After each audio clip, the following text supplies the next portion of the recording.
Clerk दोस्ताना मुर्गी ने अपने 5 चूजों को बाग के इर्द गिर्द जमा किया। आज बच्चों हम बीज लगा रहे हैं, क्लर्क ने चीख कर कहा। वो कहाँ भरेंगे माँ? चिकी ने पूछा। मिट्टी में प्यारी, क्लर्क ने जवाब दिया। यहाँ की मिट्टी सिमी इन्हें भरने में मदद देगी।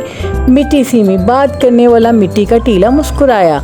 बीज उगने के लिए क्लर्क के 5 फैसले। अच्छी मिट्टी का इंतखाब करेंगे, सही गहराई में बीज लगाएंगे, इन्हें बाकायदगी से पानी देंगे, काफ़ी सूरज की रोशनी चाहिए, देखभाल और सब्र के साथ। चूजों ने क्लर्क को पौधे लगाने और बीजों की तरफ माइल करने में मदद की। दिन गुजरते गए और बीज उग गए। वाह, हमारे बीज बड़े हो गए, चीकी ने कहा। क्लर्क फख्र से चमका।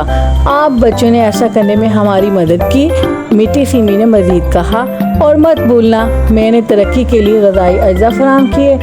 चूजे अपने बीज उगाने में टीम वर्क और देखभाल की अहमियत को समझते हुए बहुत खुश हुए।